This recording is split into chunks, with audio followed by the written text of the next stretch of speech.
안녕하십니까, 박사입니다. 우크라이나 전세는 완전히 러시아 쪽으로 기울었습니다. 네오나치 아조프 대대는 마리오폴의 강철 요새 아조프스탈에 갇힌 채 러시아군의 최후까지 저항하기로 했습니다. 탄약과 식량, 식수가 다 떨어져 투항하기를 원하고 있지만 젤렌스키가 그대로 옥쇄하라는 명령을 내렸기 때문입니다. 젤렌스키의 우크라이나는 오래전부터 아조프스탈을 요새화했습니다. 유로마이단 혁명이 발생한 2014년 이래 지하에 공습을 견딜 수 있는 시설들을 보강했습니다. 아조프 제철소 사장 츠키티슈빌리에 따르면 그 이후부터 방공호도 36곳을 마련해 유사시에 대비해왔습니다.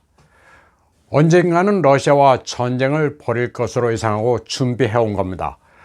아조프스탈은 지하 6층에 많은 대피소와 벙커, 창고 등을 갖추고 있으며 터널도 24km 길이나 됩니다. 투항하라는 최후 통첩에도 불구하고 2,500명이나 되는 우크라이나 병력이 끝까지 저항한다고 하자 러시아 측은 아조프스탈을 파괴하는 것밖에 다른 방법이 없다고 밝혔습니다. 그런데 문제는 민간인입니다. 아조프 대대는 제철소 안에 피난민이 247명이나 있다면서 그들이 지하 대피소에 머무르는 화면을 촬영해 공개했습니다. 아조프 대대 영상에는 여성과 어린아이가 꼭 등장합니다. 러시아군이 무차별 공습을 했다가는 무고한 민간인 학살이란 비판을 받게 되기 마련입니다. 아조프 대대는 민간인들이 제철소에 피신한 것처럼 선전하고 있습니다. 그런데 러시아군의 공습 목표가 될 게 뻔한 아조프스탈에 왜 민간인이 피신했는지는 좀 석연치 않습니다. 상식적으로 보면 비전투원인 민간인들은 결사 저항에 동참할 이유가 전혀 없습니다. 무고한 인명을 생각한다면 밖으로 내보내는 게 맞습니다. 4월 18일 공개된 이 영상에서는 식량 사정이 곤란하다는 피난민의 인터뷰도 나옵니다.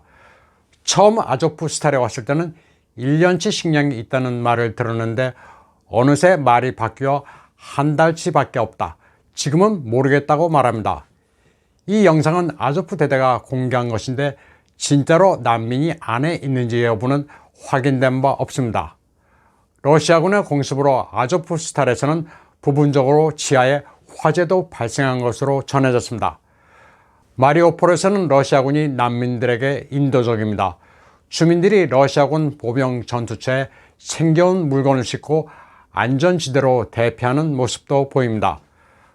러시아군은 마리오폴에서 4만 명의 주민들을 군용 장비에 태워 안전한 지역으로 대피시켰습니다.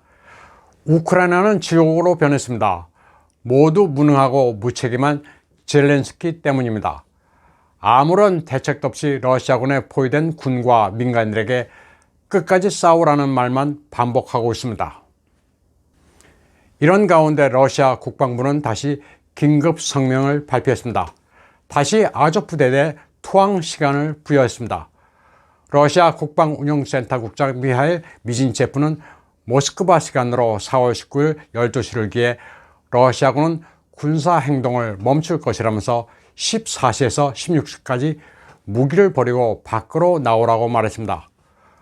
포위하고 있는 러시아군과 도네츠크 공화국군을 안전거리까지 후퇴시키고 인도적 회랑을 만들 테니 나오라고 권고했습니다. 언뜻 보면 러시아가 네오나치 아조프의 완강함에 어찌할 줄 모르는 것으로 보이지만 그렇지 않습니다. 겹겹이 포위하고 있기 때문에 어디 가는 게 아닙니다. 최대한 인내하는 것처럼 보이지만 러시아군은 서두를 필요가 없습니다. 좀 더 끌고 가면 지하에서 농성전을 벌이는 세력 간의 주전파와 주화파로 갈릴 가능성이 충분히 있습니다. 세간에는 아조프스탈이 핵 공격에도 버틴다. 안에 비축한 양식이 7년치라는 얘기도 있지만 아조프 대원들이 이미 절망적인 상태라는 것은 속일래야 속일 수도 없습니다. 2021년 여름 마리오폴 시내를 보무도 당당하게 행진하는 아조프 대대 모습입니다. 이때만 하더라도 아조프스탈 지하 공간에 숨어 농성전을 하게 될 줄은 몰랐을 겁니다. 아조프 대대는 아조프 연대 또는 아조프 여단으로도 불리는데 러시아에 대항하는 우크라이나 군의 주력입니다. 정규군은 이들의 독전 대상으로 거의 힘을 쏘지 못합니다. 러시아와 우크라이나 간의 돈바스 결전은 시작됐습니다. 결전이라고는 하지만 체급 차이가 너무나도 커서 전세는 일방적입니다. 러시아군의 76개 전술 타격 부대가 돈바스와 하리코프 등지에 맹공을 퍼붓고 있습니다. 이지움 남부 폴리아나의 우크라이나군 79여단 방어선은 이미 돌파됐습니다. 루간스크 공화국의 포파스나도 러시아군에 점령됐습니다. 러시아군은 남부의 니콜라예프에도 총공세를 취하고 있습니다. 러시아군은 수도 키예프에는 간헐적인 공습을 하면서 폴란드와 가까운 서부 도시 르비프에도 전투기를 출격시켜 미사일 공격을 가했습니다. 르비프는 나토의 군수물자가 들어오는 길목으로 무기 창고도 있습니다. 나토의 군용물자 수송로를 미사일로 타격했습니다. 러시아군은 우크라이나의 보급 병참도 타격했습니다. 4월 18일에는 정밀유도 미사일로 우크라이나군의 124 합동 병참센터를 파괴했습니다. 우크라이나 공군은 진작에 마비됐습니다. 활주로와 유료고를 계속 파괴하자 우크라이나는 전투기를 띄울 수조차 없습니다. 러시아 공군 전투기들은 우크라이나 상공을 무인시경으로 휘젓고 있습니다. 한편 블라디미르 푸틴 대통령은 4월 18일 강요회에서 러시아의 패닉을 일으키려는 서방의 경제제재는 실패로 돌아갔으며 오히려 재발등을 찍었다고 말했습니다. 인플레이션과 실업, 성장 동력 상실 등 러시아에서 일어나기를 바랐던 현상들이 미국과 유럽에서 발생했다고 말했습니다. 반면 러시아는 미 증유의 압력을 극복해 상황이 안정되고 있다고 밝혔습니다. 루블화도 2월 초 수준으로 회복했고 1, 4분기 경상수지 흑자는 580억 달러 이상을 기록해 사상 최대치라고 말했습니다. 또 외환도 차곡차곡 쌓이고 있으며 국민들의 저축액도 늘고 있다고 말했습니다. 소비시장에서 물건이 좀 모자르긴 하지만 비상 상황인 점을 감안하면 그리 큰 문제는 아니라고 말했습니다. 도매 수요는 정상이며 소비재 유통도 회복되고 있다고 했습니다. 다만 지난 한 달 반 동안 인플레이션이 9.4%, 연으로 환산하면 17.5%라면서 이전만큼은 경제 강요들이 각별히 신경 써야 한다고 강조했습니다. 또 국민들이 가계에 어려움을 느낄 것으로 판단한다면서 정부가 이를 지원해 인플레이션 충격에 대비할 수 있도록 해야 한다고 당부했습니다. 푸틴은 이에 앞서 비우호 국가들이 러시아 에너지를 구매하면서 대금을 제때 지불하지 않고 있다고 질타했습니다. 그러면서 루블화로 결제하되 달러나 유로화 사용은 줄여야 한다고 말했습니다. 우크라이나를 통하는 천연가스 파이프라인은 잠근 적이 없습니다.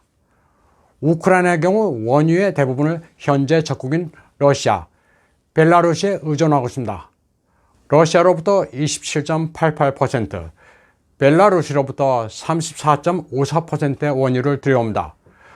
우크라이나 전쟁은 말 그대로 코미디입니다. 적국의 에너지를 공짜로 쓰면서 전쟁을 벌이고 있습니다.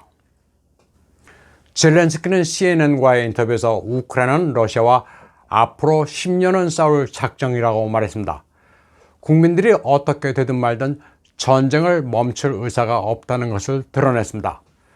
그러면서 우크라이나군의 탄약이 다 떨어져 가고 있어 다음 주에는 재고가 바닥난다고 말했습니다. 그런가 하면 미국에 대해 빨리 무기를 지원하라면서 러시아군이 밀고 들어와 우크라이나인들을 살해하도록 암묵적으로 허락하는 것이냐고 비난했습니다.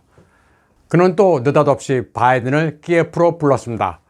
그러자 러시아 국가두마 안전 반부패위원회 멤버인 아달비 슈아코 셰프는 바이든을 타일렀습니다. 우크라이나 젤렌스키는 키예프 시민들을 모두 무장시켰는데 이 가운데는 수를 헤아릴 수 없는 범죄자가 있다고 말했습니다. 그러면서 솔직히 말하자면 바이든의 경호가 우려된다고 충고했습니다.